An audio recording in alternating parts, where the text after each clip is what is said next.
now we will punch another hole. These holes, by the way, are all about 1/8 of an inch. And that is where we will fasten the safety strap later on.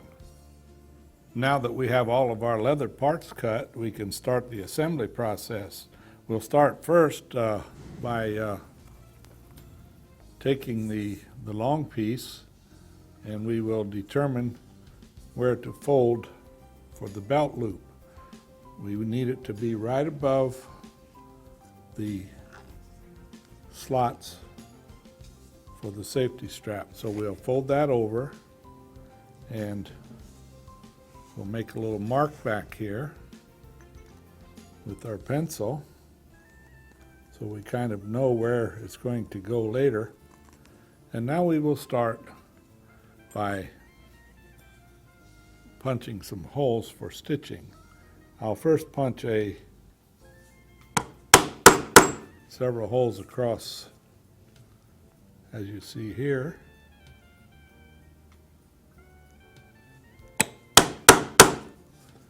And then we will punch some holes down the side, both sides actually, and we will do that with the single punch, being careful to keep the same distance,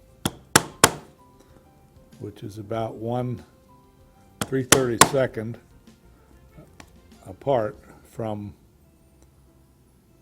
the between holes.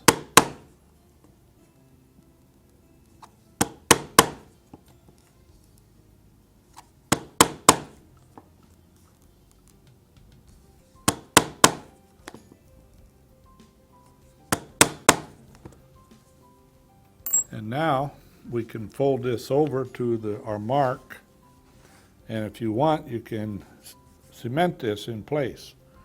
So let's do that. I'm using the Craftsman contact cement on the part we marked here, and also I will use it on the end of the belt loop. Now we'll set this aside until it dries.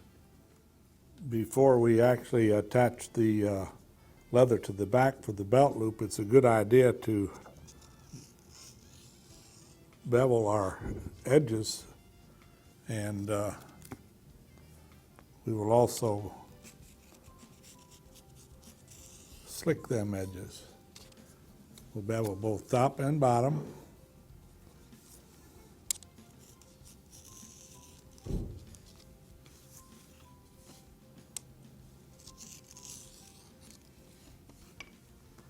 We will lightly dampen these edges and slick them. Now since this is a rather thin leather, it's easier to do it with the bone folder than it is with the regular slicker. We will also do that to the top of the front piece. And now we can stick our belt loop in place. And at this point we can take an awl and go through these holes and through to this side, or you could just take a single thonging chisel and go through.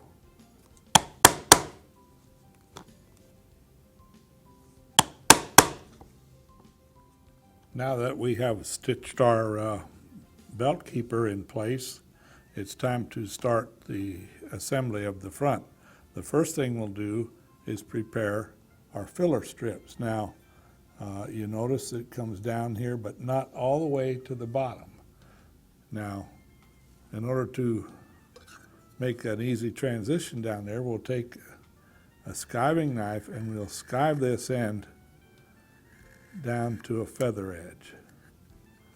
And now when we glue it in, we will not have a lump down here. And we'll do the same thing to the bottom part of the other piece.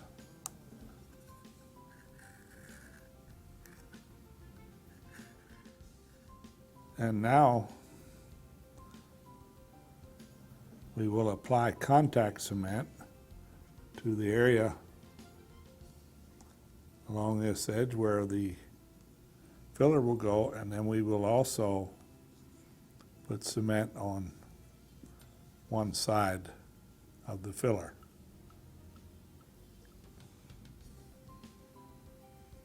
And we will set these aside to dry until they get tacky. Now that our cement has become tacky, we can carefully cement these in. Nice thing about leather, it's a little flexible. So now we can press down on this, and we will then do the same thing to the ones over here.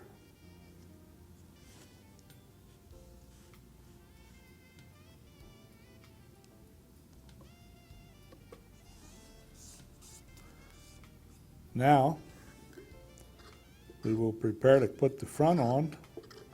We'll do the same thing. We will coat the filler, and we will do the flesh side of the front piece the same way. Now that our cement has become tacky, we can very carefully put our front in place. And we're now ready to do our stitching. Next, we will do the stitching. Now, in this case, we're going to do stitching with some waxed thread. You could also do your stitching with leather lace. In that case, you wouldn't do what we're doing now. We're making a groove for our thread. We'll make that groove both front and back. Now I will dampen the leather slightly, and this is purely for the reason that I want to use my overstitch wheel, and it will be easier to do the marking because it'll show better. So now we're going to take the overstitch wheel, and getting right in the groove, we will mark for our stitches. Now in this case, we're going to use an awl as opposed to a thonging chisel, because this thick leather is a little more difficult and to get through with a thonging chisel. I'm using a diamond point awl to stab these holes. I'm being very careful to go straight through so that I hit my groove in the back. And now we will hand stitch this all the way around. After our stitching is finished, then we will take our edge beveler. We'll bevel all these outside edges, and we'll do it front and back. You may need to use some sandpaper and sand this down a little bit, but once you do that, then you can take your bone folder and slick this down. This is a little thick to use your edge or your round slicker, so this works fine to use your bone folder. This is looking real good. It is now time to set the male half of our snap, and now we can pass it through the slots as you see here. It is now time to check the knife and see how it fits, and yes, we have a perfect fit. And now we'll fold the snap over as you see me doing here and bring the other one over and make a mark. And now we will punch a hole where we made that mark.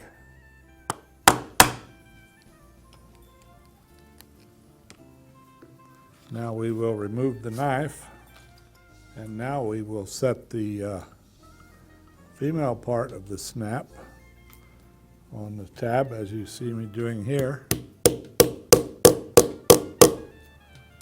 And now we can check everything. Knife goes in very nicely, and the safety strap works just fine. We have one more little chore here before we're finished with this project, and that is to secure this safety strap with a rivet. I will use a pen and make a mark down through this hole. Now I'll pull it out to the side, and I will take my punch and punch a hole right where my mark is. Now we will set a rivet in here.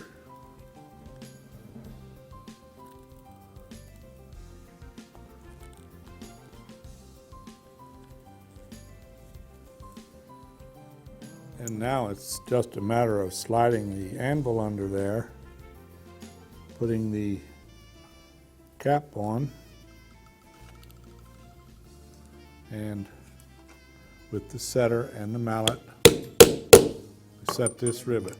Now we know that the knife already fits quite nicely, and the safety strap is secure and quite nice. We're all ready to go. I sure hope you enjoyed learning how to make a knife sheath today. I know I sure enjoyed bringing it to you, and I'm looking forward to seeing you on another video from the Tandy Leather Factory.